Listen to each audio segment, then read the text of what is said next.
mean, she's really steady-minded. Okay. She is. You know, we came up last night and we're playing in the obstacles. She's pretty much unflappable. It takes a lot to rattle her. We finally decided there's a bear down in the bottom sometimes because she and Shawnee both kind of, oh shit, you know, which they don't normally do in there. Because we don't really want them to, because we don't really do it. Sure. So there's that. But the other thing is, of course, I think this is, she has gotten so, getting that hind end to disengage sometimes is like, and you feel like you're just holding it and holding it and holding it until she finally gets that full step under. She's cheating. She's doing this. And again, that's part of that forward though. Because if she doesn't have any movement, she's not going to get it. And so I don't know. Obviously, she got really heavy this summer because we have a lot of grass. But Okay. and no, I don't feed her grain. I'm always like, people out west are always like, you people in the east feed them grain. No, we have grass because of deserts. Right. Exactly. But you know, she just, you know, if you try to get, come on, go. Come on, all the way. There you go. She just doesn't want to go. I don't know, I don't think she has an injury. Come on. Come on. Come on. All the way under. Yeah. All the way under. Ethel, come on. Come on.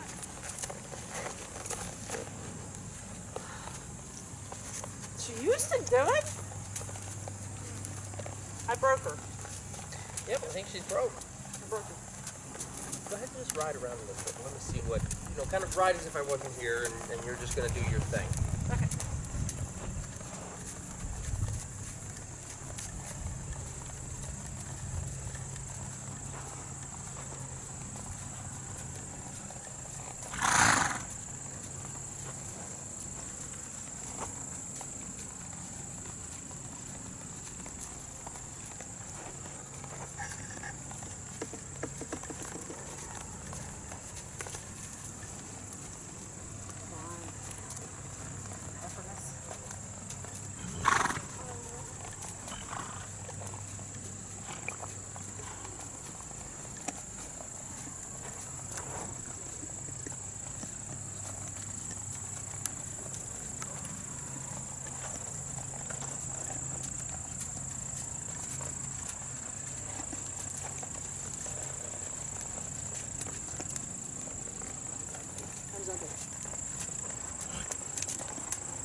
Is it always tougher on the right side than the left? When you're asking her to disengage, does she always have more of a trouble on the right side? Yes. You take her to the right.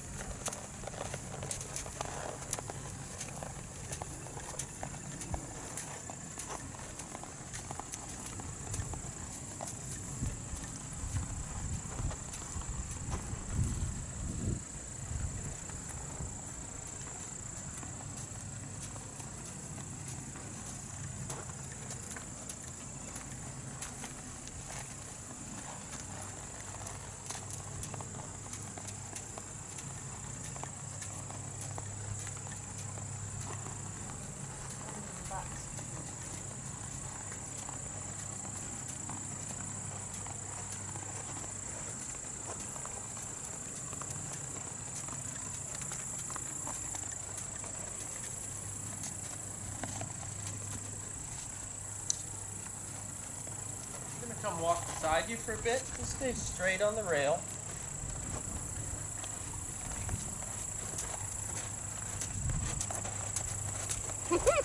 easy. There you go. Well, there you got power. You got power. I'm You got gonna walk motion. beside you and pet her if I can.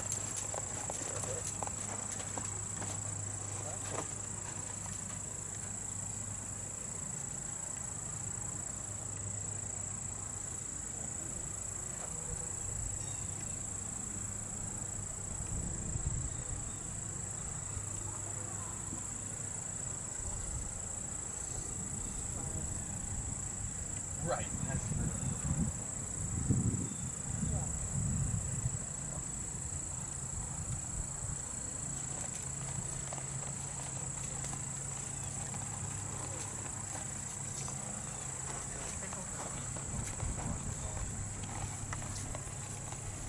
Try to keep her from going too fast. Think about a slow walk.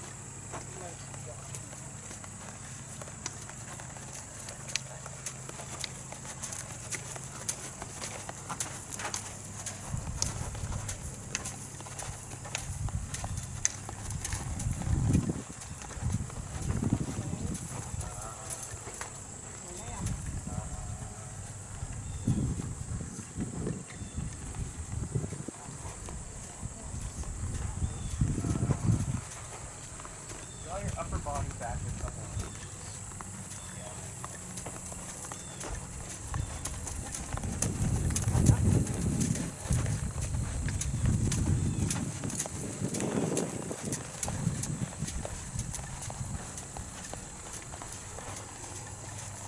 Keep your upper body back. Even when you're making your correction, the upper body back. As we tip forward, closes our hip angle, and that limits the swing of our horse's back. Okay. We always want to think about being back, kind of shoulder blades behind hips.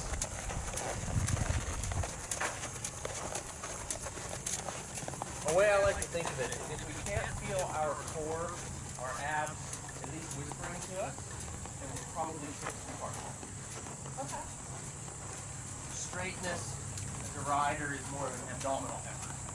Oh. And what happens is if we get to tipping forward, the lumbar spine braces. Right. Because our brain is pretty simple. It says don't fall down. Right. Right? So when that braces, though, it braces our hip flexors, and now our hips aren't moving with our horse. So that's going to limit us. Which that makes perfect sense.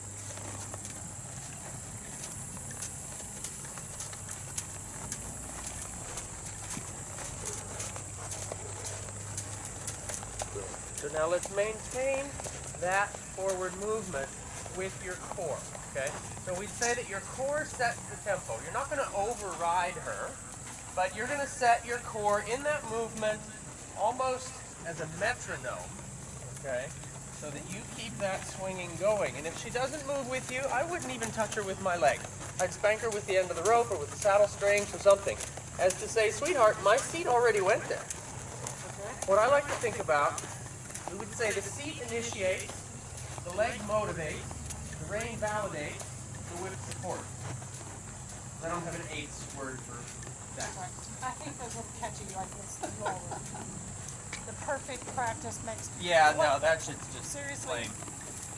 But so in other words, what we're saying is the seat says, let's go here, let's do this. The leg says, give me more. If we're getting resistance, I'm not going to add my leg because the leg says, give me more. And I don't want more resistance. Right? Good point, So I yeah. want to think of it that way.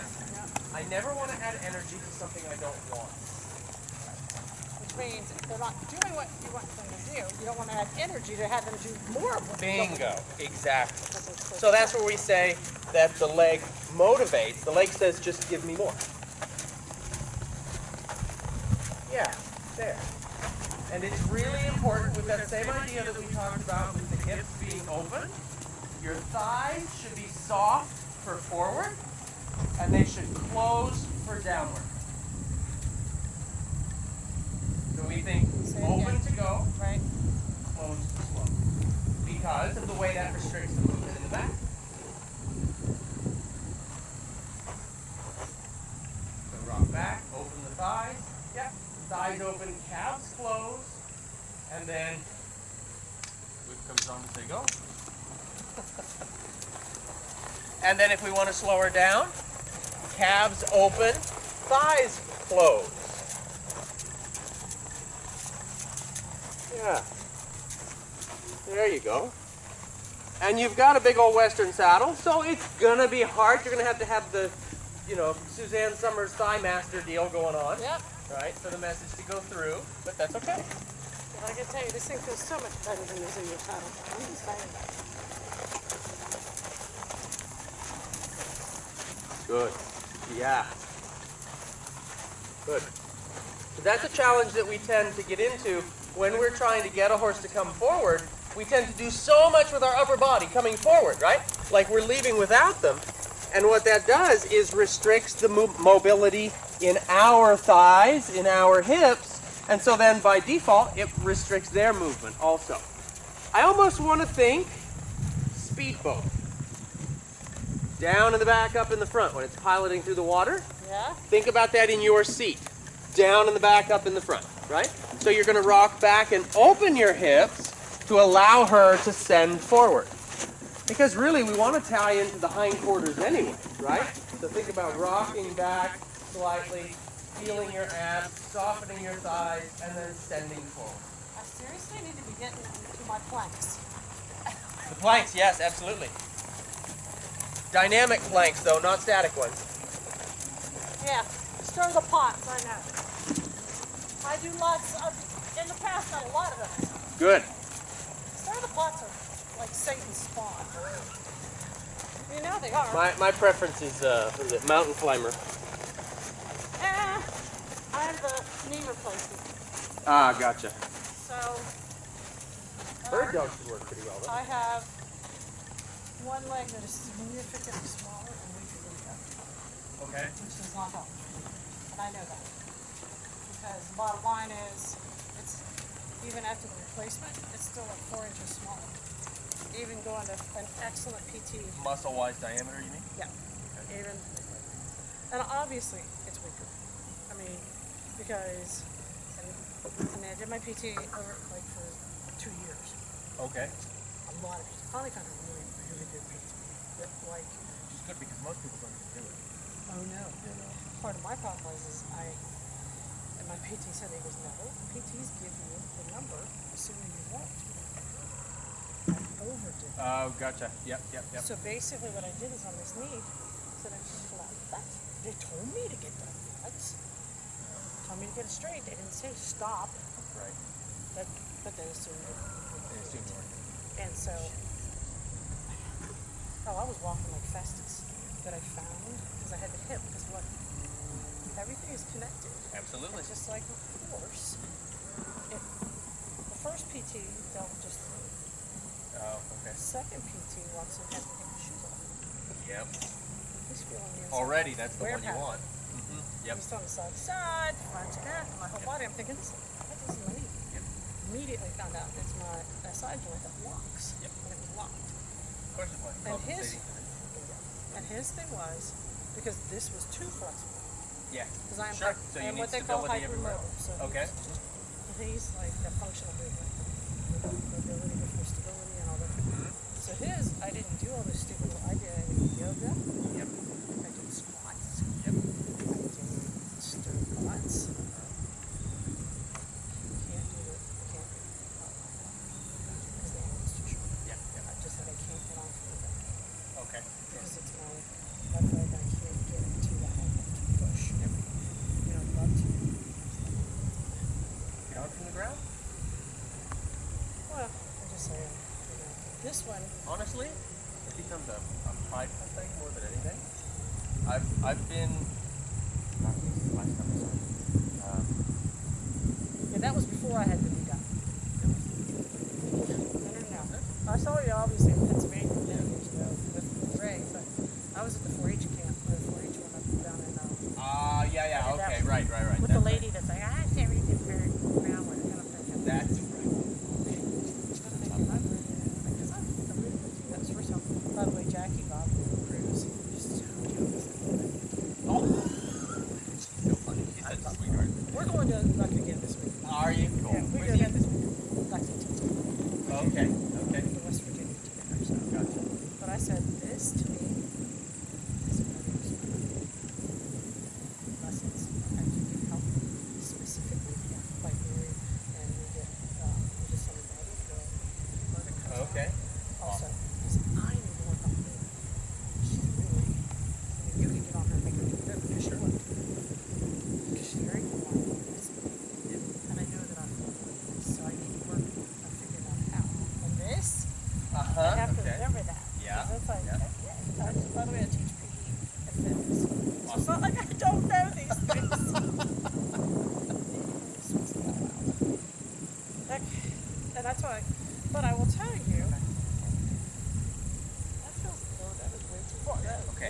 reason that feels way too far is because you locked it back.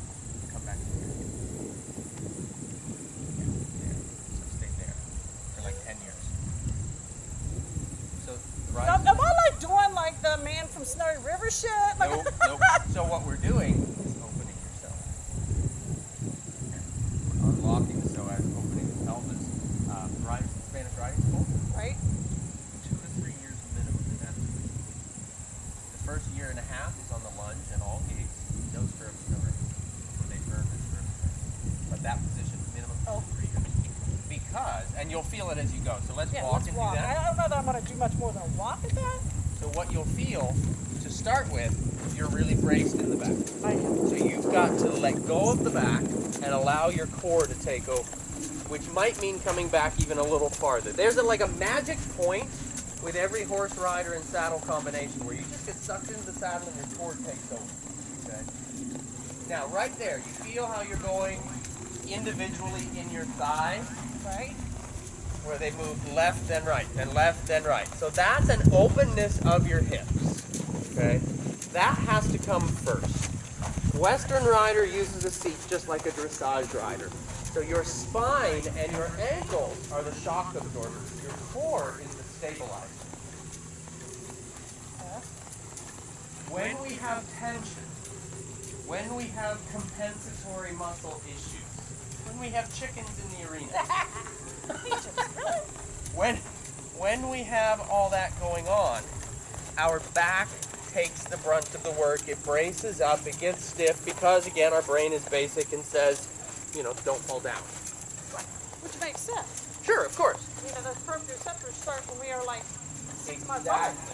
And they say, hey, if you do this, you're going to go forward. Exactly. Where our butt goes backwards. Yes. And what happens as a rider is we get in this habit of saving ourselves by coming into certain positions, right? Monkey on So a we circle. tip forward. Monkey And on then a- somebody says, sit up. But we know that we're going to end up recoiling about 50%. So instead of sit up, you're going to say, hey, proprioceptors, kiss my ass and take this. And you're going to come all that far back, hang out there for 15 or 20 minutes. Just kidding. I was going to say. Hang out there for a moment until you feel your hips unlock. And then with your core, you sit back up to the vertical. So you're kind of overriding muscle memory, wiping the slate clean, and setting the stage anew. And honestly, within 3 rides of doing this, it'll feel so natural. The trouble is, here in the States, we're taught to sit up as soon as we get put on a horse. And so then we have these bracy hips and these bracy lower backs that have never learned to integrate into the horse's movement.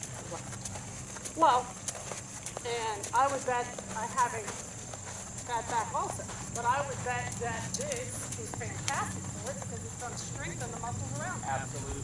So, and it says, hey, core, get off your lazy ass and do something.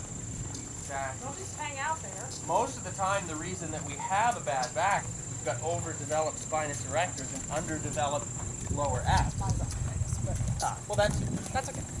Mine's degenerative, but gotcha. But this will still help. we all make a decision on whether or not we're going to be disabled, and I have chosen not to be. There you go. This saddle is a key belly with the gel pad because Okay. the doctor's like, you really don't want to do that bouncing. I said, I don't bounce. But trying to. We all say that until we sit on one of those computer pressure saddle pads. Oh yeah. And then we're like, oh fuck it, we all bounce. Didn't you have? Who had one of those? You did. No, I've got not the computerized one. Who has the red one? Me. Okay. That's not computerized. Well, have you seen hers had red? Oh, I've got okay. a Port Lewis. You know what those are? No. I'll show it to you before you leave. Cool. Okay, so now you're actually not as far back as you think. You're almost up. Okay. Now use your core. See the first thing what you did is you said, all right, my hips are open, and now, oh screw it, I'm gonna twerk. No twerking in the saddle. Yeah. I So tried when that you- one time. The kids were trying to teach me. When you sit, yeah, so keep everything from your belt line down in place. And now use your core to lift your sternum up to the sky. There. Now that still feels like leaning back, right? Right? Okay. Hang out there for a moment. It also feels weird. My seat bones feel weird, like they're Yeah. wedged. And they will definitely feel weird for now. Just to show you where that actually is compared to what it feels like. Yeah. Very Because it different. feels like I'm tipped. Exactly. And you are still slightly. Right. Okay. But we would say your shoulders are over top of your hips. Right. So that's going to be more a straight position that's going to allow your seat to absorb the movement Okay. and allow your spine to stay soft. Okay. The body's going to work kind of in opposites. Okay. In that you can't do a bicep curl and a tricep extension at the same time, right? You can, but we'll say you can't for the sake of argument. You can't be tight in the back and tight in the core in this work at the same time. When the core engages, the back releases. Right? So this position is going to help your back feel a whole lot better when you're done riding. Also. Well, and I feel clear, we're both really out of shape.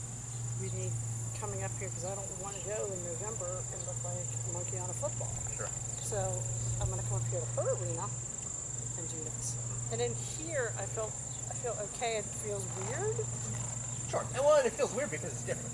Right. Right. Yeah. But it's that whole engaging those proprioceptors.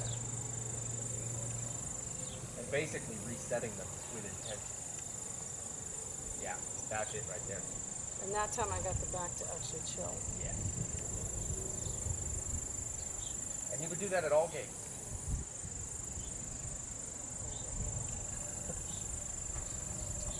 You'd be surprised too. You'd be surprised at how you could climb on the biggest moving warm blood and you could sit that Or trot.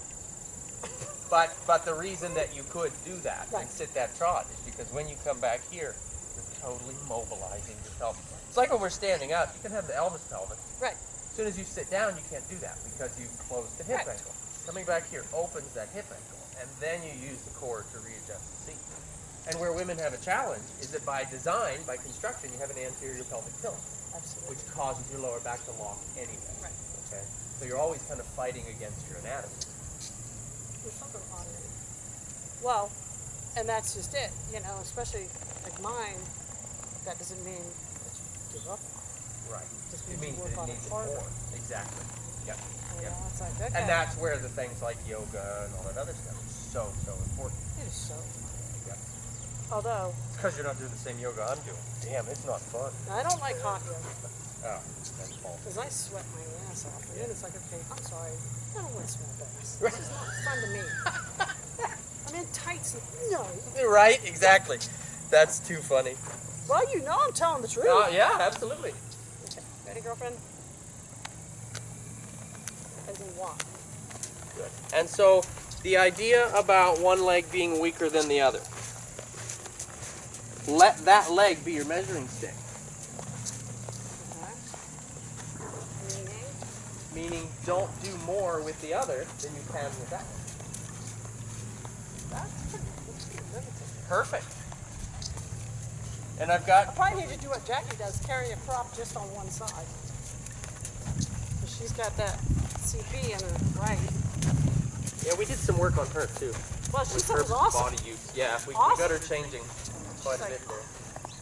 We actually just had this long discussion last weekend. Glass of wine, crabs, yeah. Jackie and I tend to wine and cheese. Perfect. We're one of those. That's how we clinic. Yeah, that's all right. That's my idea of a We clinic. come back to the thing and everybody's like, you girls always do this. We do. We have like 3 bottles of wine. We have cheese. We have I think that's crackers. perfect. My favorite clinics teaching, we have wine at lunch, we have all that. Oh yeah. Oh, they did. She and Marisa had wine at lunch. I'm like, you guys. That's awesome. Okay, this is like you said. Mimosas at breakfast, Yeah. Hey, why not? Now I'll do mimosas, but I will do Bloody Mary. There you go. I'm much more of a vodka than shit. Shit ain't this good. Ah, Okay. good. Yeah. So let's go ahead and ask her into the trot. And then we'll talk about our leg aids.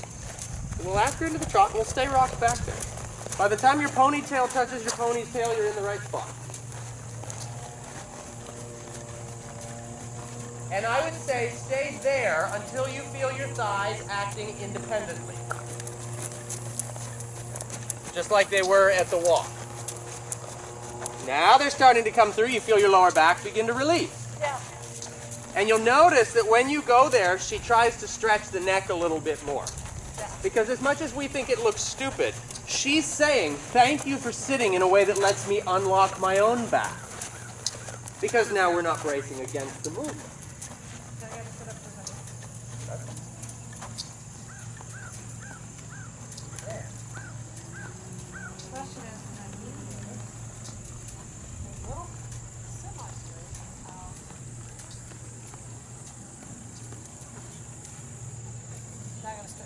That's fine.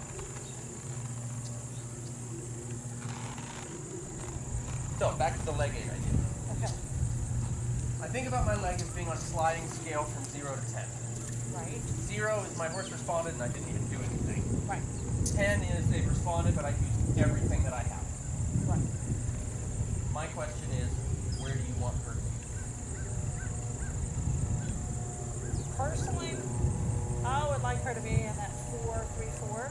Okay. I don't want to have to pedal, but by the same token, the horses that do that, oh, you shifted your weight, they're going to do a lead change. Bingo. Not a fan of that. Yeah. You want to be able to move and adjust your seat without her taking it personally, but you don't want to have to work too hard. Perfect. That's where I am. Those horses scare me, by the way. They're awesome. I mean, I like a horse to be a 2. Do you really? I do. I love it. They get to a 1, they're kind of dangerous. I've been on a But I couple like of to those, be and I able to- really am not a fan of it. Like, literally, you go like this, and it's like, Yep. And see, that's what I want. But I want to be able to make a little maybe mistake. someday, Sure. you know? And it's okay. To me, it doesn't even matter, right? Right. So as a trainer, what I want to think about, I don't take in training horses anymore, but the hardest thing when I did was riding for you, or for Claire, or for whatever, not riding for me, right? Because it's too easy as a trainer to ride for ourselves, and then the horse is maybe too much for me. So I want to think, if I want a horse to be my horse, right? If I want a horse to be, so your horse, I'd want to be in a 3 or a 4. Right. Okay. If I want a horse for a lesson horse, I think a little more 5 to 6. Right. If I want to ride a horse for my grandmother, I want that one to be an 8. Okay. Right. Because I want her to be able to make all the mistakes in the world and stay safe. Right. Right. But here's the kicker. If it's my horse, I'll never use my leg at a 1. I'll never use my leg at a 2. Because I only want to operate off my leg at 2. Anything less, he says, oh, that was a mistake. Right? Anything more, he says, shit, he's falling off. Okay? Crap, go back But and I get him. won't change my intensity of my leg. I won't. The leg to me is a request. The whip, the string, the quirt, whatever, is a reinforcement to me. Okay. So I won't get stronger. And if we think about, say we use our leg at a 2, or we use our leg at a 3, or we use our leg at a 4. We've added the stimulus till we got no response, and then we took that one away to add another stimulus till we got no response, and that's progressive desensitization, right? So we want to think, I'm telling them, hey, keep going what you're doing, I'll keep going. yeah, pretty quick sunshine, I'll carry the saddle and I'll carry you around. You know, like what the hell, right? So what I think of is I'm going to use my leg at that 2. And if I get no response, there comes my whip. Say, hey, you know, I did this thing, and you didn't respond, so here's what happens after. So then I'm not using the whip to get them to go. Right. They're going to teach me not to use the whip. They're teaching me. Say, listen, I got this. Stop hitting me. Absolutely. Absolutely. Well, then, sweetheart. And so the weaker leg sets your limit. So that's what I mean when I say let that be your measuring stick. Right? So whatever the intensity is of that, that'll be your 3 or 4. The other leg can't do more. Don't allow it to do more. Because then we're training and Really, imbalance. I'm out. But she is out. Right. And you're going to be using yourself out of balance because you're going to be trying to do more with this one, which is going to cause you to compress into this side, which is going to have you sitting in the wrong seat bone, and now you're blocking. Because I've done it a lot. And it's like,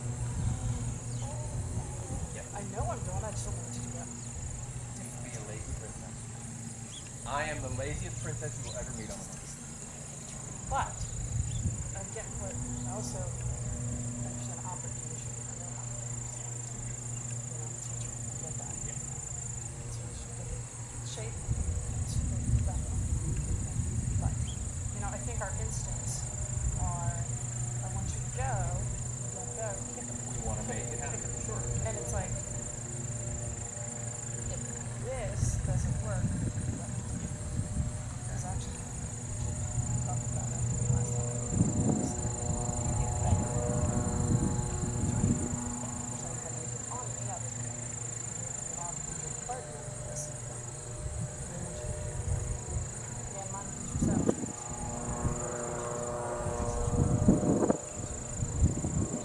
Yeah, You're smacking them with the rope. And you have a rope. they're going to expect it. Right. And he said, use these,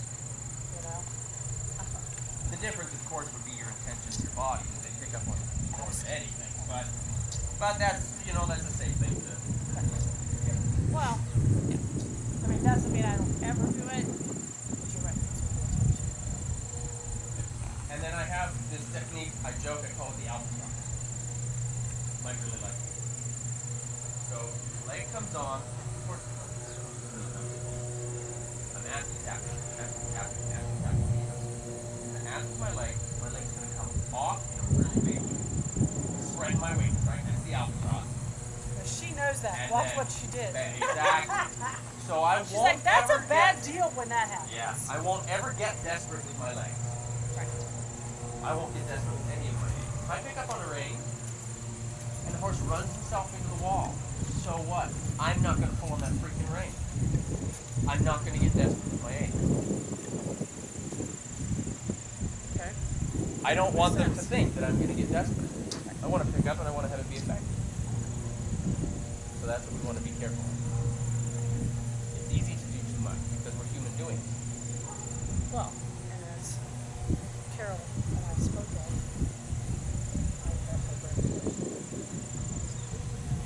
she's just Sure. Right. but when you learn what you're doing and you want to be better, Yeah. right? Well, let that hyperactivity come into hyperfocus. All right, girlfriend. Now she knows the albatross. I've noticed. Yep, that's perfect. I don't think I want to So do I that would one. say, here's my leg a little. Bam. Okay. Just say, sweetheart, the door open, get your ass through. Right? And then she'll teach you not to do the albatross. Now she's going to so I'm going to sit back this way. Yeah, that's good. So good.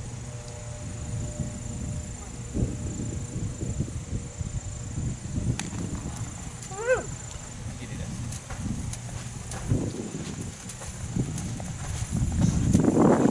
Because with that, and so here's my reason for riding with the whip. When you've got that, she gets bothered enough you can throw it. Hey, chill. When you've got that, you can be here open with your inside rein and just flick your wrist. And you're not pulling on her mouth or changing your body to use the strings. Right? Because as soon as you change your body to reach back and use the strings and then swing the strings, now you cause bracing otherwise.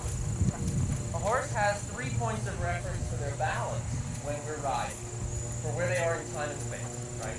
So proprioceptively, they get 3 points of reference. The ground, the bit, and our seat. Think about it like dancing. Okay. You do any ballroom dance? Okay. So it's a waltz. Okay. Your partner comes out and sets his position, waiting for you. Right. When you're not in the right position, he doesn't place you. He waits. Right. You're the rider. You wait. You put yourself in that position, and then the moment you move, you two move together. He doesn't get out of position just because you're not in the right spot. Right. Right. So again, be a lazy princess, right? Don't get out of position just because she's not doing the right thing. Support, in this case, with the whip to say, hey, you gotta get your butt going. You gotta come up here and meet me. Yeah. Yeah. So to me, it's about doing way less to be more effective.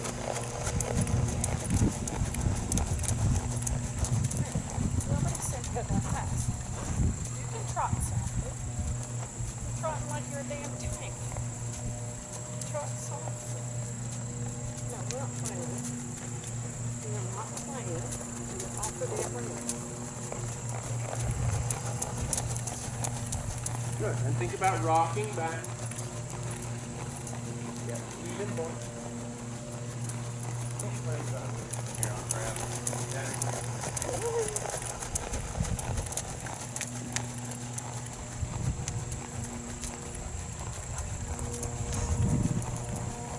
Yeah, we got horses running. And now when you want to slow down, think about closing the thighs, relaxing the calves, closing the thighs to limit the movement of her back. Okay, forget it. She's not used to being with me. With that chase. I bought one. And we went to the... One of the best things to do is when you're working in hand or on the ground, touch the palm. Okay. Touch here on the neck, touch here on the back, and then the whip is always a grounding tool, Okay. not always a Go, go, go. go, go, go, right? That makes Steady sense. contact. It'd be like if we were hanging out and chatting and I'm, I lean in for contact, Right. you're going to run away from it, you're going to be like, yeah, what? Right. What are you talking about? Right. Same thing. Okay, this thing. And reins in two hands. Inside rein, set slightly open, so that you can do that with it. You're not holding on the ground. So I think about it like my inside rein's holding a pot of coffee, right? You wouldn't hold a pot of coffee and walk with it here. Yeah. You offset it a little bit. Okay. Yeah, just like that. And now all you need to do to tap her with the whip is flick your wrist, and you're still keeping her straight there. Okay. Just try to do it. Yep. And tap. Come on. Yeah, Yes. there you go.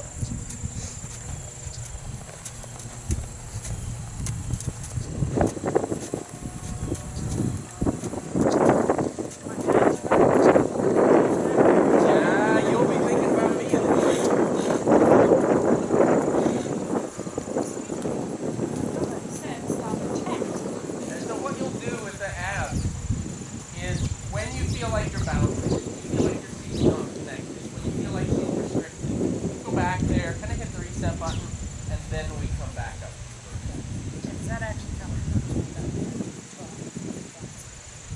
That actually comes. The rest of this is recording.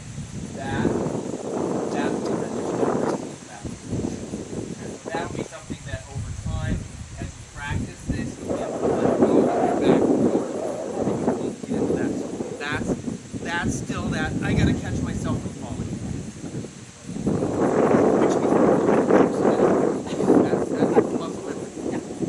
Muscle memory says you better hold on.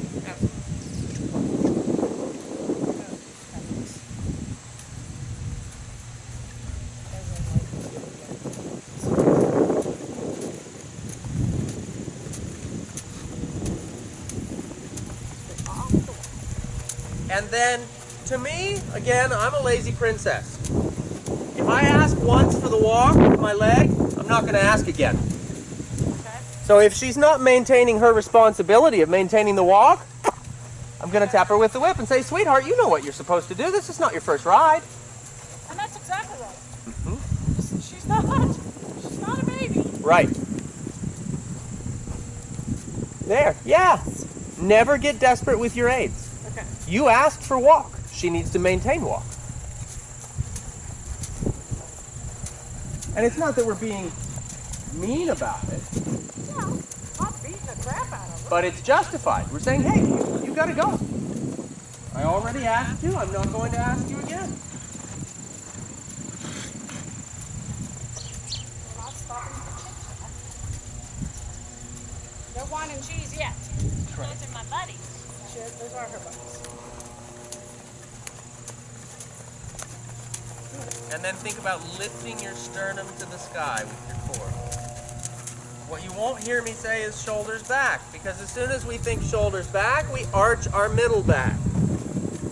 But if you lift your sternum upwards, your shoulders can relax behind you where they need to be. And then it's relaxation and it's a proper position without tension.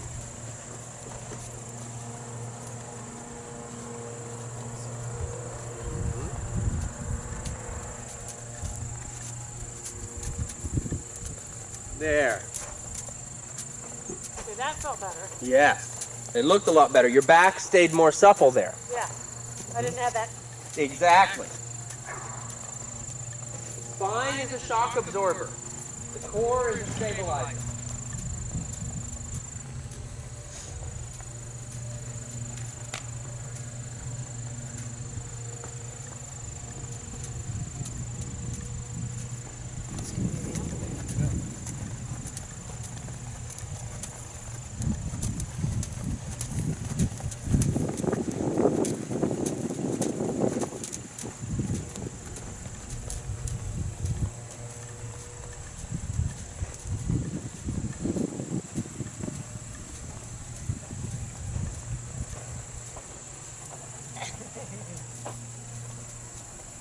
Feels weird to just let the hips. Oh, yeah. So great for the hip flexors, though. Oh. Doing pigeon poses. Yeah. That's my favorite. Have you ever done the modified on a table? Now you're talking a deep full Yeah. stretch. There's another one that I had a masseuse share with me a couple weeks ago. Super basic, actually. You lay on the side of the bed, and you just let one leg drop off of the bed. They had me doing it. Yeah. Totally opens you up right there. Slide. Oh my, yeah. I see. I can't. That one I can't do very long. Okay. And you lay on your back, you put your knees together, and you raise your butt, and then lift one leg. Oh, yeah. Bridges with one leg. It just will send my back in spasms. Gotcha. I mean, I tried, and I finally got so I could do it, just like up, but it was. So Doc's like, maybe you better stick that. So, instead I did a lot more of the side planks. Okay. Yep. On the Bosu. Gotcha. Yeah. And with the rainbow. I mean, It's all good. almost, Says what it does. right? Yeah. It's a rainbow. Yeah. All six rainbows. What do you think, girlfriend? Now, another piece here to think about.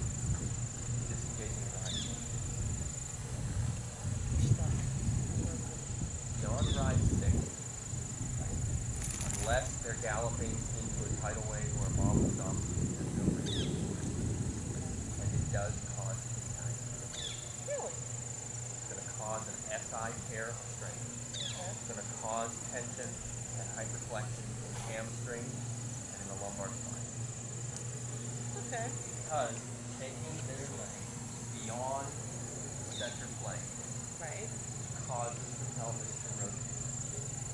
But because the front end stays straight, the spine is not rotating.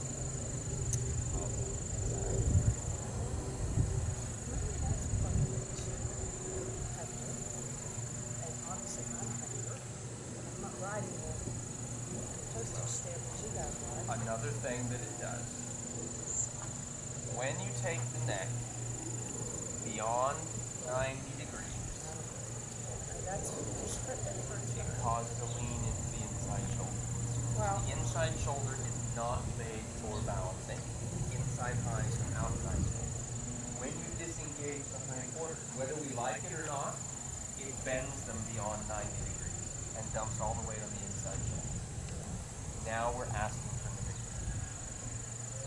Because when they've studied this, they've tested this, when you tip the horse's weight 3% or greater to the forehand over their natural carriage, you put extra pressure on the manipulator. Over time, you will cause mandibular tension to balance.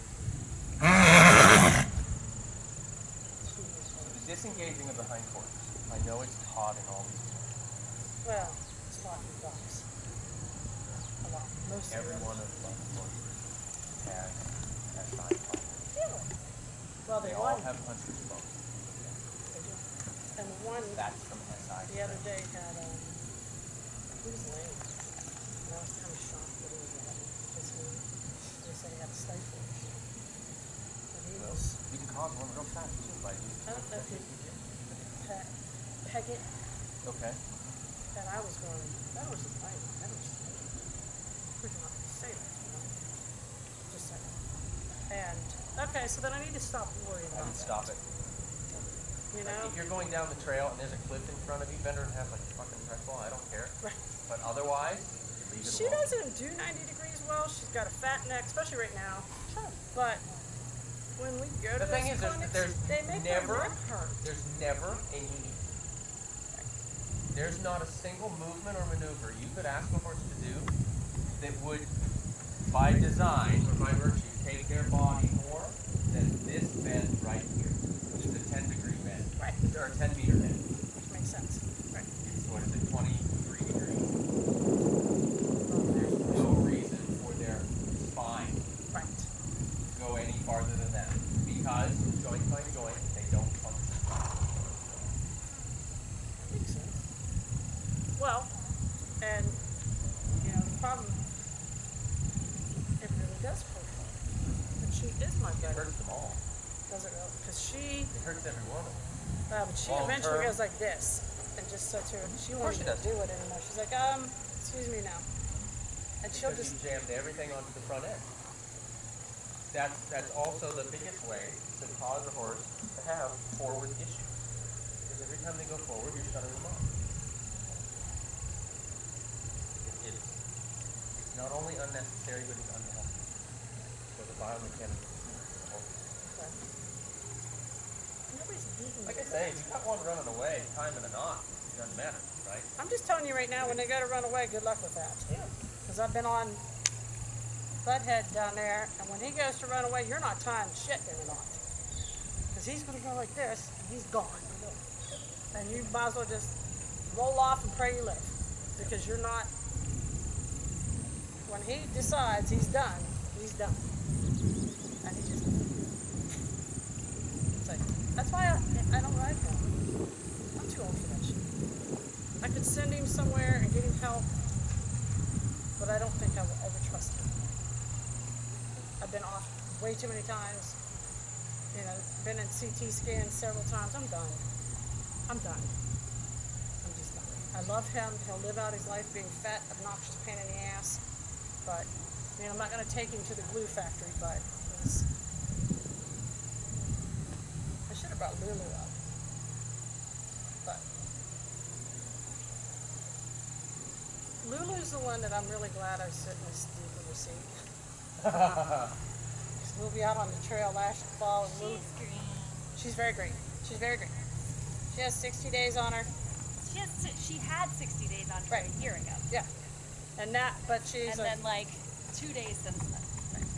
well, no, So we she's rode, got 62 days on. right. No, we Well. rode in the fall. I'm gonna turn this off.